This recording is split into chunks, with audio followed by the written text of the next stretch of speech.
Viewers আর সাবস্ক্রাইবারদের জানিয়ে অনেক ভালোবাসা শুরু করে দিলাম নতুন আরেকটা blog home sweet home by Sampurna থেকে। সকলেই দেখবে, এটাই মনের আশা।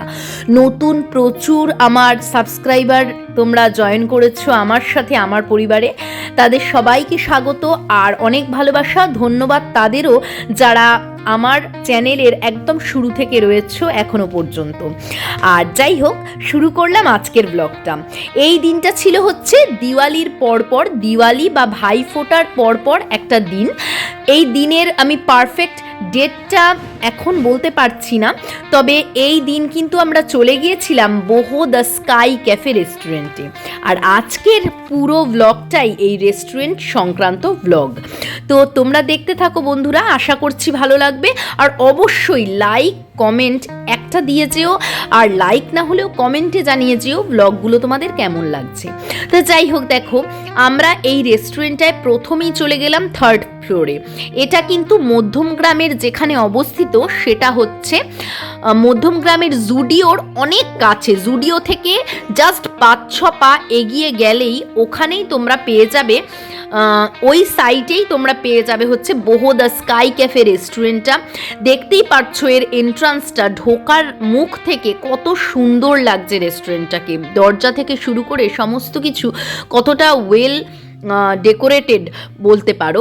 আর এটা কিন্তু একটা রুফটপ রেস্টুরেন্ট। আর রুফটপ রেস্টুরেন্ট সম্পর্কে আমাদের কিন্তু সবসময় মনের মধ্যে একটা উত্তেজনা কাজ করে।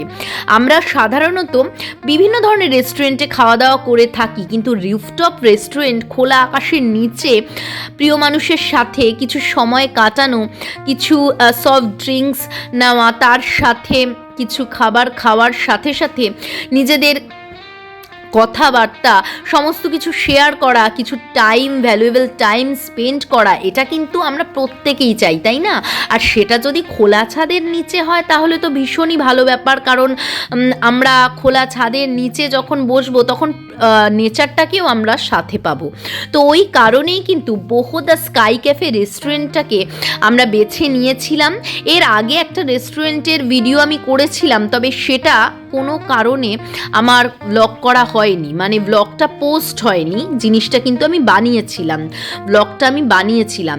তো ওটা ছিল সল্ট লেকের একটা রেস্টুরেন্ট।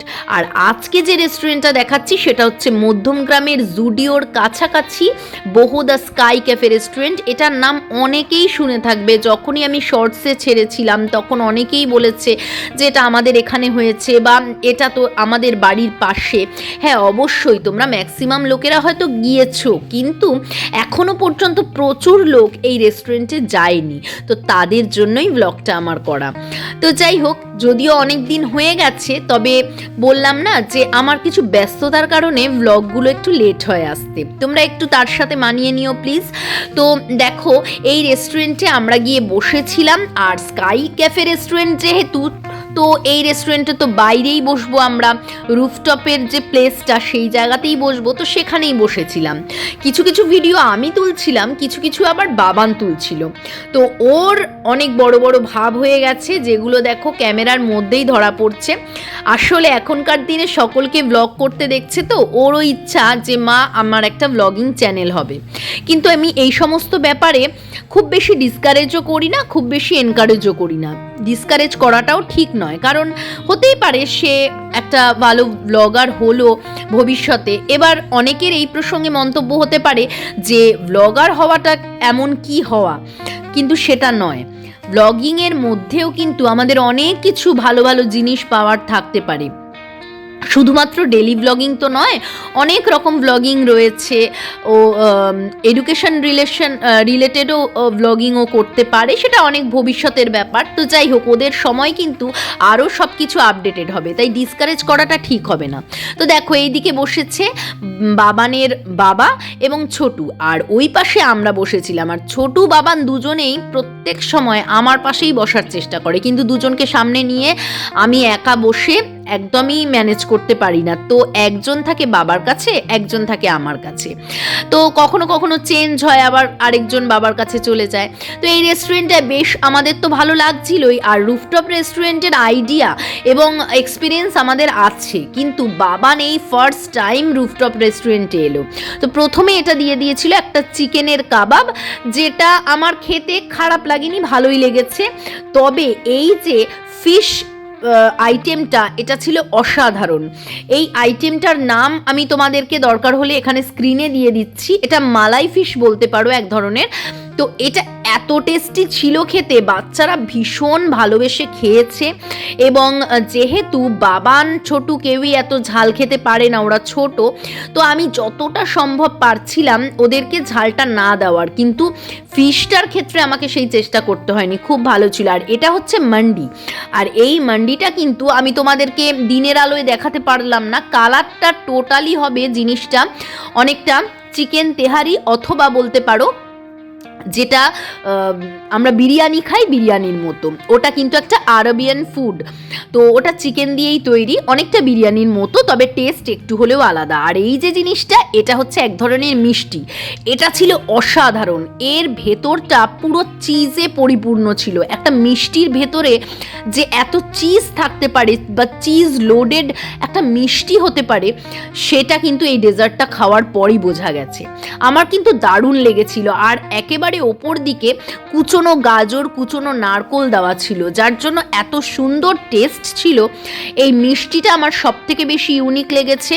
আর লেগেছে হচ্ছে ফিশের যে মালাই ফিশটা বললাম, সেটা অসাধারণ লেগেছে। এছাড়া মান্ডিটাও বেশ ভালো ছিল, তবে মান্ডিটা অল্প খেয়েই কিন্তু আমার একটু গা গোলাতে শুরু করেছিল, কারণ একটু বেশি স্পাইসি বা একটু বেশি এর মধ্যে মশলা ছিল বলতে পারো। তো যাই হোক, এইবার যে জিনিসটা তোমরা দেখতে পাচ্ছ, এটা ওয়াটারমেলনের একটা জুস, ওটাও আমরা খেয়েছিলাম, অ্যাকচুয়ালি মকটেল ওটা। আর এর যে পার্টটায় আমরা বসিনি, সেটা এখন তোমাদেরকে দেখিয়ে দিলাম। এটা একটা দিক, আর ডান দিকের যে দিকটা, ওই দিকে আমরা বসেছিলাম। এখানে একজন কাপল বসেছিল, বাকি কিন্তু সমস্ত জায়গাটাই ফাঁকাই ছিল। আর হয়তো রবিবার দিন করে ভিড় হয়। আর সত্যি কথা বলতে বিভিন্ন জায়গায় যেহেতু এই জায়গাটা মানে এই বহুদা স্কাই ক্যাফে রেস্টুরেন্টটা ওপেন হচ্ছে, তো নতুনভাবে ওপেন হওয়ার জন্য সবাই কিন্তু খোঁজ পায়নি, যার জন্য সবাই হয়তো সেইভাবে ভিড় জমাচ্ছে না। তবে সত্যি কথা বলতে ফাঁকা এরকম প্লেসই কিন্তু ভালো লাগে। যখন একটু বেশি ভিড় বা বেশি ক্রাউড হয়ে যায়, তখন কিন্তু আর ভালো লাগে না। তো যাই হোক, এই রেস্টুরেন্টে আমরা কিন্তু প্রচুর এনজয় করেছি, খাওয়া দাওয়া করেছি, সবাই মিলে নিজেদের ভালো ভালো টাইম স্পেন্ড করেছি, রিল বানিয়েছি। আর সত্যি কথা বলতে গেলে না, আমি রিল করি ঠিকই, কিন্তু বেশি রিল করি না, কারণ আমি যে জায়গাটায় যাই সেটার জায়গাটার এসেন্সটা নেওয়ার চেষ্টা করি, সেই জায়গাটার একটা নতুনত্ব যে ব্যাপারটা রয়েছে আমার কাছে, যেটা নতুন, সেটা নেওয়ার চেষ্টা করি। কারণ এনজয়মেন্টটা যদি নিজের না থাকে, যতই রিল বানাই বা যাই করি না কেন, আমার কিন্তু ওই জায়গাটা মিস হয়ে যাবে। তো আমি একেবারেই হাতছাড়া করি না ওই ব্যাপারটা। আমি অবশ্যই নিজের এনজয়মেন্টের ব্যাপারটা খেয়াল রাখি, এবং তারপরেই কিন্তু চেষ্টা করি রিল বা ভিডিও বানানোর। তো যাই হোক, তারপরে কিন্তু রাত্রিবেলা আমরা এখানে সিনেমা দেখতে এসেছিলাম। আর ফার্স্ট টাইম বাবান আর ছোটুকে নিয়ে সিনেমা দেখতে গেলাম। হ্যাঁ, বাবানকে নিয়ে এর আগেও সিনেমা দেখতে গেছি, তখন বাবান অনেক ছোট ছিল, কখনো ডিস্টার্ব করেছে, কখনো করেনি। আবার ছোটু যখন একদম ছোট কোলের, সেই সময় ছোটুকে নিয়ে গিয়েছিলাম, একেবারেই ডিস্টার্ব করেনি, সিনেমা দেখতে পেয়েছিলাম। কিন্তু দুজনই এখন বড় হয়ে গেছে, একজনের 4 বছর, আরেকজনের তো 8 হতে চললো। তো এই যে দুজনকে নিয়ে সিনেমা দেখতে বসার এক্সপিরিয়েন্সটা এতদিন পর আবার হলো। আর একসাথে দুজনকে নিয়ে কোনোদিনও যাইনি। তো এইবার দেখলাম যে ওরা বেশ এনজয় করেছে, আর সিনেমাটাও কিন্তু বেশ হাসির সিনেমা ছিল, আর বাংলা একটা সিনেমা ছিল। তো যাই হোক, এইভাবে আমার এই দিনটা কেটে গেল। তো এই দিনকে বহুদা স্কাই ক্যাফে রেস্টুরেন্টে আমরা খাওয়া দাওয়া করে তারপরে রাতে সিনেমা দেখে কিন্তু অনেক রাতে বাড়ি ফিরছিলাম, কিন্তু কোনো চিন্তা ছিল না ওই কারণ ছেলেরা আমার কাছেই ছিল। যখন ছেলেরা আমার কাছে থাকে না, যখন আমার মায়ের কাছে থাকে তখন একটা চিন্তা থাকে, কিংবা অন্য কারোর কাছে মামার বাড়িতে যখন থেকেছে তখন চিন্তা থাকে ওদের আনতে যেতে হবে, কিন্তু আমাদের সাথে যখন থাকে না তখন সারা রাত থাকলেও কোনো চিন্তা নেই। আর আমার ছেলেরা না খুব বেশি এই সমস্ত ব্যাপারে অ্যাডজাস্ট করে নেয়, যদি কোলেও কখনো ঘুমিয়ে পড়ে তবুও কিন্তু কোনো অসুবিধা আমাদের হয় না। তো ওদেরকে নিয়ে না অনেক ছোটোবেলা থেকে ওদের নিয়ে চলাটাই আমাদের অভ্যাস, তাতে কিন্তু আমাদের একে অপরকে সময় দেওয়ারও কোথাও খামতি হয়নি, কোথাও আমার আর শুভ্রর সাথে কোনো আন্ডারস্ট্যান্ডিংয়েরও কোনো খামতি হয়নি, কারণ আমরা কিন্তু ওর মধ্যেই কিন্তু নিজেদের মধ্যে নিজেদের ভ্যালুয়েবল টাইম স্পেন্ড করা এই সমস্ত কিছু করতে পেরেছি বাচ্চা নিয়েই। সুতরাং এখানে আমার বাচ্চারাও অ্যাডজাস্ট করে নিয়েছে, আমরাও করে নিয়েছি, এবং আমরা কিন্তু একসাথেই এনজয় করতে পছন্দ করি। তো এই হচ্ছে আমার লাইফ।